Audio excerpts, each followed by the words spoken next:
Welcome to Snoozecast, the podcast designed to help you fall asleep. Find us on snoozecast.com and follow us on Instagram @snoozecast to find behind-the-scenes content. If you enjoy our show, please write a review on the Apple Podcasts app. Also, share us with a friend. And if you'd like to get an email once a week with upcoming sleep stories and other news, subscribe to the Snoozeletter at snoozecast.com. This episode is brought to you by our Patreon supporters and by Secluded Valleys. Tonight, we'll read The Maiden of the Mist, or Anne of Geierstein, by Sir Walter Scott, published in 1829. It's mainly set in Switzerland, shortly after the Battle of Tewkesbury in the 1400s. In this story, two exiles are on a secret mission to the court of Charles the Bold, Duke of Burgundy, hoping to gain his help in regaining the English crown from Edward IV. The two Englishmen get into difficulties in the Swiss mountains.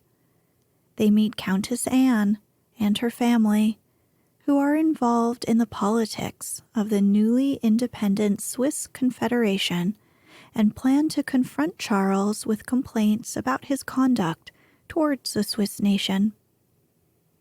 This book is part of a long series called the Waverley Novels. For nearly a century, they were among the most popular and widely read novels in Europe. Because Scott did not publicly acknowledge authorship until later, the series takes its name from Waverley, the first novel of the series released.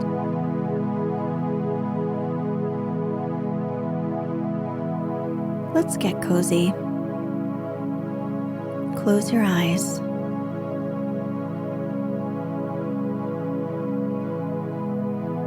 Relax your body into the softness of your bed.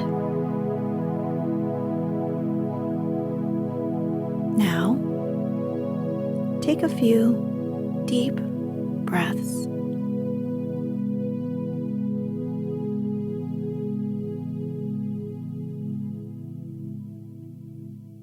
Chapter 1. The mists boil up around the glaciers. Clouds rise, curling fast beneath me, white and sulphurous, like foam from the roused ocean. I am giddy. Manfred.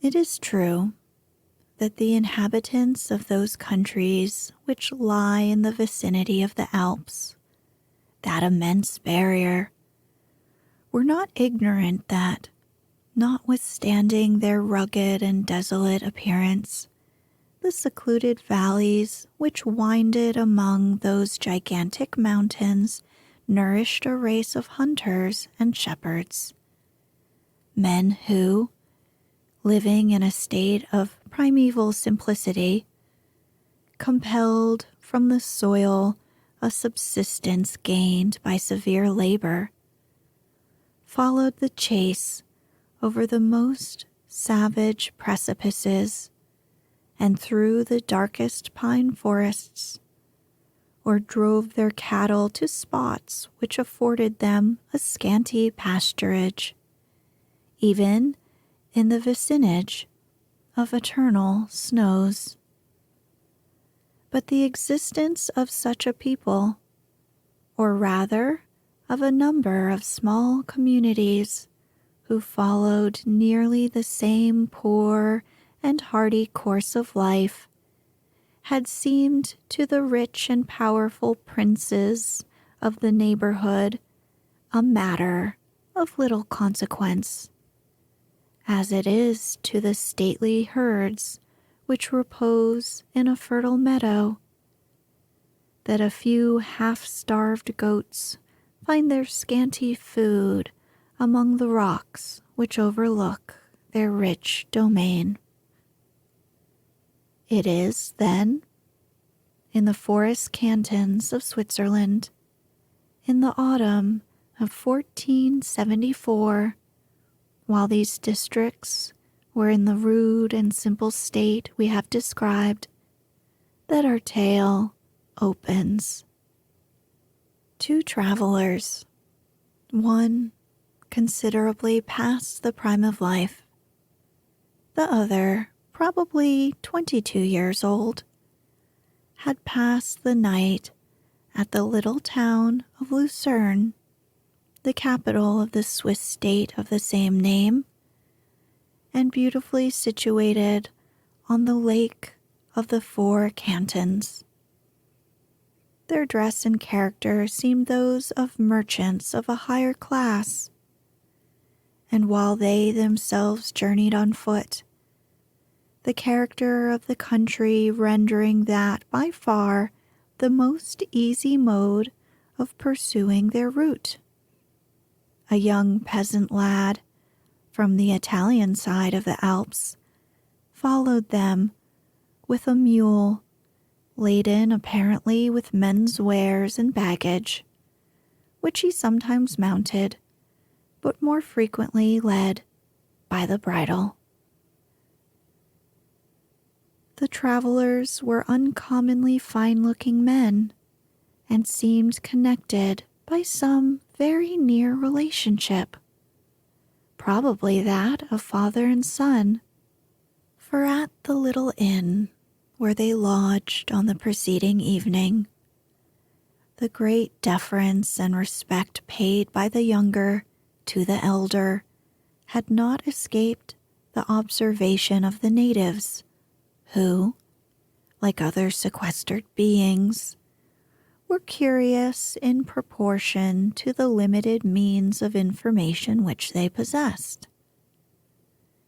They observed also that the merchants, under pretense of haste, declined opening their bales or proposing traffic to the inhabitants of Lucerne, alleging in excuse that they had no commodities fitted for the market. The females of the town were the more displeased with the reserve of the mercantile travelers, because they were given to understand that it was occasioned by the wares in which they dealt being too costly to find customers among the mountain people, for it had transpired, by means of their attendant, that the strangers had visited Venice, and had there made many purchases of rich commodities, which were brought from India and Egypt to that celebrated emporium, as to the common mart of the Western world, and thence dispersed into all quarters of Europe. Now, the Swiss maidens had of late made the discovery that gems were fair to look upon, and, though without the hope of being able to possess themselves of such ornaments, they felt a natural desire to review and handle the rich stores of the merchants, and some displeasure at being prevented from doing so. It was also observed that though the strangers were sufficiently courteous in their demeanor, they did not evince that studious anxiety to please displayed by the traveling peddlers or merchants of Lombardy or Savoy, by whom the inhabitants of the mountains were occasionally visited, and who had been more frequent in their rounds of late years, since the spoils of victory had invested the Swiss with some wealth, and had taught many of them new wants. Those peripatetic traders were civil and assiduous, as their calling required, but the new visitors seemed men who were indifferent to shoppers, or at least to such slender gains as could be gathered in Switzerland. Curiosity was further excited by the circumstance that they spoke to each other in a language which was certainly neither German, Italian, nor French, but from which an old man serving in the cabaret, who had once been as far as Paris, supposed they might be English, a people of whom it was only known in these mountains that they were a fierce, insular race, at war with the French for many years, and a large body of whom had long since invaded the forest cantons and sustained such a defeat in the valley as was well remembered by the gray-haired men of Lucerne, who received the tale from their fathers. The lad who attended the strangers was soon ascertained to be a youth from the country, who acted as their guide so far as his knowledge of the mountains permitted. He said they designed to go to another town up yonder, but seemed desirous to travel by circuitous and unfrequented routes. The circumstances just mentioned increased the general desire to know more of the travelers and of their merchandise. Not a bale, however, was unpacked, and the merchants, leaving Lucerne next morning, resumed their toilsome journey, preferring a circuitous route and bad roads, though the peaceful cantons of Switzerland, to encountering the exactions of the robber chivalry of Germany, who, like so many sovereigns, made war at each of his own pleasure, and levied toils and tolls and taxes on every one who passed their domains of a mile's breadth, with all the insolence of petty tyranny. For several hours after leaving Lucerne, the journey of our travelers was successfully prosecuted. The road, though precipitous and difficult, was rendered interesting by those splendid phenomena which no country exhibits in a more astonishing manner than the mountains of Switzerland, where the rocky pass, the verdant valley, the broad lake, and the rushing torrent, the attributes of other hills as well as these, are interspersed with the magnificent and yet horrible glaciers, a feature peculiar to themselves. It was not an age in which the beauties or grandeur of a landscape made much impression either on the minds of those who traveled through the country or who resided in it. To the latter, the objects, however dignified, were familiar and associated with daily habits and with daily toil, and the former saw, perhaps more terror than beauty in the wild region through which they passed, and were rather solicitous to get safe to their night's quarters than to comment on the grandeur of the scenes which lay before them and their place of rest. Yet our merchants, as they proceeded on their journey, could not help being strongly impressed by the character of the scenery around them. Their road lay along the side of the lake, at times level and close on its very margin, at times rising to a great height on the side of the mountain, and winding along the verge of precipices which sank down to the water, as sharp and sheer as the wall of a castle descending upon the ditch which defends it.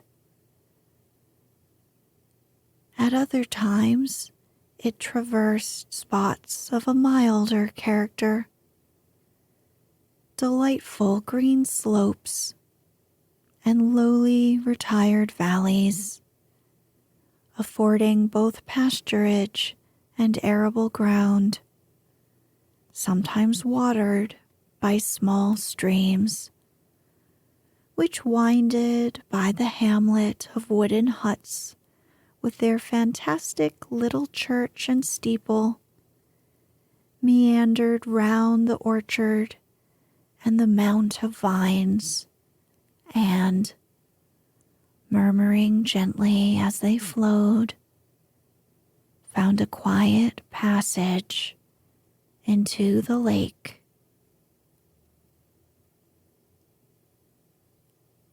"That stream, Arthur," said the elder traveler, as with one consent they stopped to gaze on such a scene as I have described, "resembles the life of a good and a happy man." "And the brook, which hurries itself headlong down yon distant hill, marking its course by a streak of white foam," answered Arthur.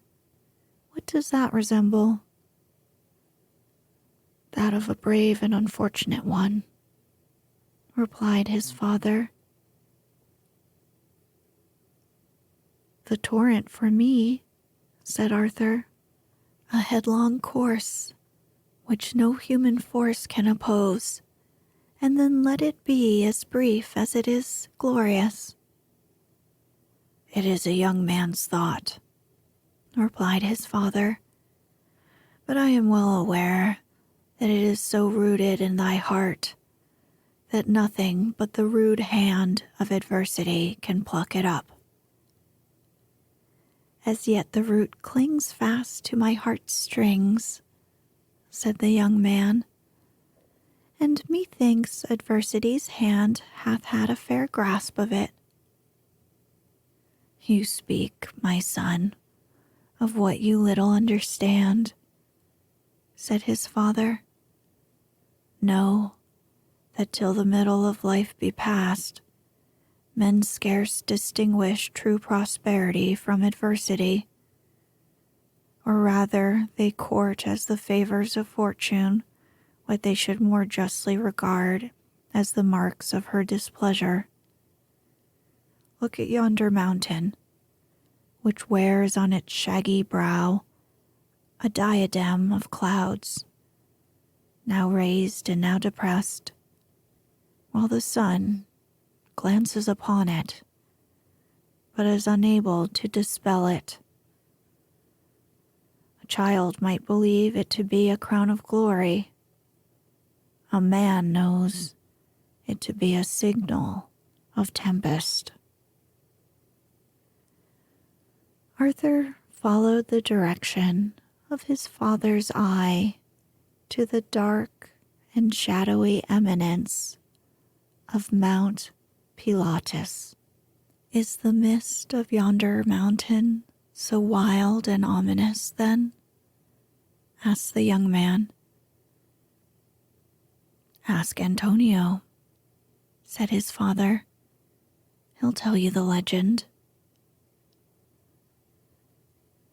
The young merchant addressed himself to the Swiss lad who acted as their attendant, desiring to know the name of the gloomy height which, in that quarter, seems the Leviathan of the huge congregation of mountains assembled about Lucerne. The lad crossed himself devoutly as he recounted the popular legend that the wicked Pontius Pilate had here found the termination of his impious life, having, after spending years in the recesses of that mountain which bears his name, at length, in remorse rather than in penitence, plunged into the dismal lake which occupies the summit. Antonio said that a form was often, he said, seen to emerge from the gloomy waters and go through the action of one washing his hands. And when he did so, dark clouds of mist gathered first round the bosom of the lake, and then, wrapping the whole upper part of the mountain in clouds, presaged a tempest or hurricane which was sure to follow in a short space. It was peculiarly exasperated at the audacity of such strangers as ascended the mountain to gaze at his place, and that, in consequence, the magistrates of Lucerne had prohibited anyone from approaching Mount Pilatus under severe penalties. Antonio once more crossed himself as he finished his legend, in which act of devotion he was imitated by his hearers, too good Catholics to entertain any doubt of the truth of the story. "How the accursed heathen scowls upon us," said the younger of the merchants, while the cloud darkened and seemed to settle on the brow of Mount Pilatus.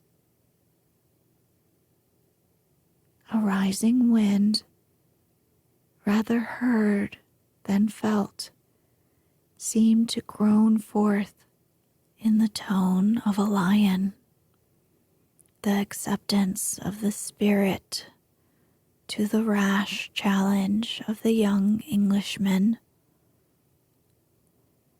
The mountain was seen to send down its rugged sides thick wreaths of heaving mist, which, rolling through the rugged chasms that seamed the hill, resembled torrents of rushing lava pouring down from a volcano. The ridgy precipices which formed the sides of these huge ravines showed their rugged and splintery edges over the vapor, as if dividing from each other the descending streams of mist which rolled around them. As a contrast, the more distant mountain range beyond shone brilliant with all the hues of an autumnal sun.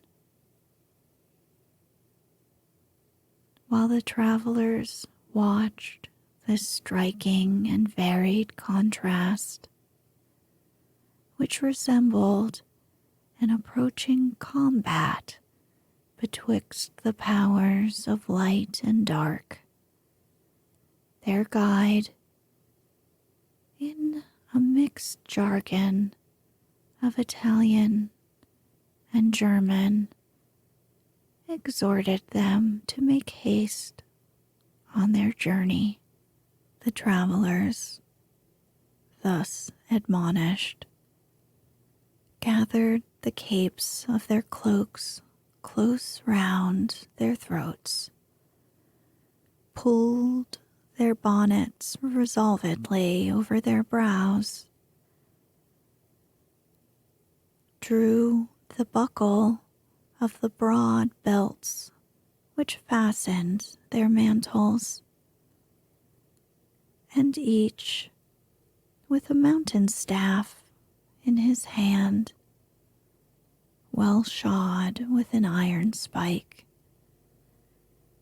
they pursued their journey with unabated strength and undaunted spirit.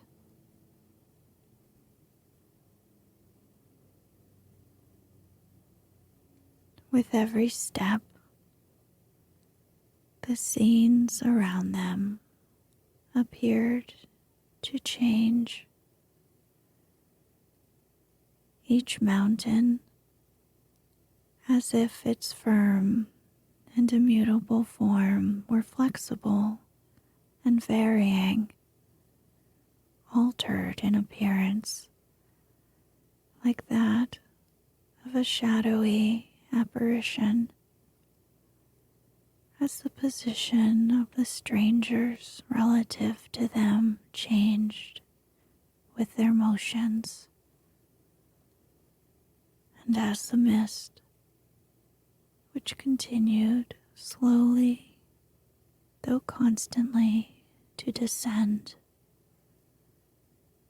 influenced the rugged aspect of the hills and valleys which it shrouded with its vapory mantle. The nature of their progress, too, never direct, but winding by a narrow path along the sinews of the valley, and making many a circuit round precipices and other obstacles which it was impossible to surmount, added to the wild variety of a journey in which, at last, the travelers totally lost any vague idea which they had previously entertained concerning the direction in which the road led them.